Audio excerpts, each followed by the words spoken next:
कांग्रेस नेता राहुल गांधी ने एक बार फिर से केंद्र की मोदी सरकार पर निशाना साधा है। कांग्रेस नेता ने ब्लैक फंगस महामारी के बारे में केंद्र सरकार को अपनी स्थिति स्पष्ट करने को कहा। केंद्र सरकार से सवाल पूछते हुए उन्होंने आज ट्वीट कर कहा कि ब्लैक फंगस महामारी के बारे में केंद्र सरकार स्पष्ट करे कि एम्फोटेरिसिन बी दवाई की कमी के लिए क्या किया जा रहा है। दूसरे सवाल में उन्होंने पूछा कि मरीज को ये दवाई दिलाने की क्या प्रक्रिया है, और अंतिम सवाल में उन्होंने पूछा कि इलाज देने की बजाय मोदी सरकार जनता को औपचारिकताओं में क्यों फंसा रही है। झारखंड के मुख्यमंत्री हेमंत सोरेन ने प्रधानमंत्री नरेंद्र मोदी को सोमवार को चिट्ठी लिखकर राज्य के 18 से 45 आयु वर्ग के लगभग 1,57,00,000 लोगों के लिए कोविड-19 के मुफ्त टीकों का इंतजाम करने का आग्रह किया।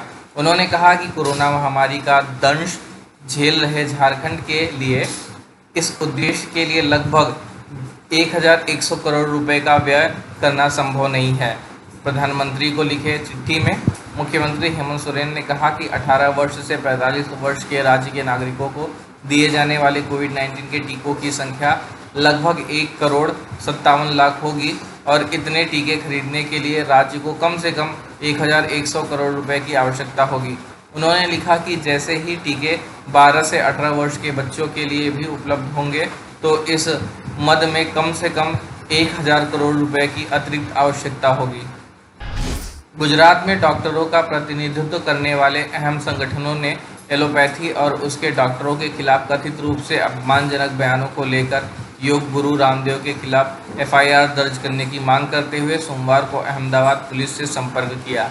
इंडियन मेडिकल एसोसिएशन की गुजरात यूनिट और अहमदाबाद मेडिकल एसोसिएशन के सीनियर डॉक्टरों ने और पदाधिकारियों ने नवरंगपुरा पुलिस को अलग अलग आवेदन दिए और रामदेव के खिलाफ कार्रवाई की मांग की।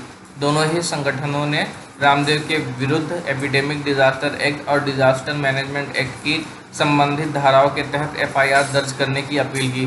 पुलिस ने कहा कि उसे डॉक्टरों से ज्ञापन मिले हैं।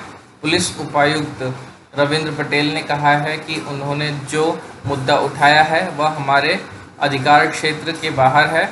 उन्होंने कहा कि कोई प्राथमिकी दर्ज नहीं की गई।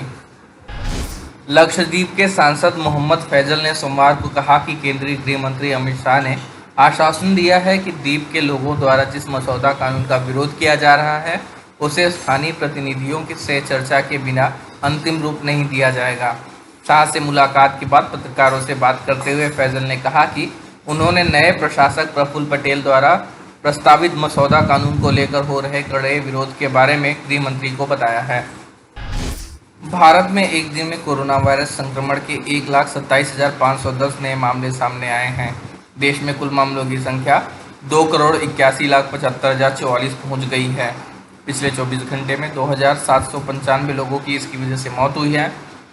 अब तक देश में कुल कोरोना वायरस की वजह से 3,31,895 लोग मारे जा चुके हैं। अब खबरें पाइए सबसे पहले हमारे मोबाइल न्यूज एप्लीकेशन पर। एंड्रॉइड या iOS प्लेटफॉर्म पर जाइए, HW न्यूज नेटवर्क को सर्च कीजिए, डाउनलोड कीजिए और अपनी सुविधानुसार भाषा का चयन कीजिए।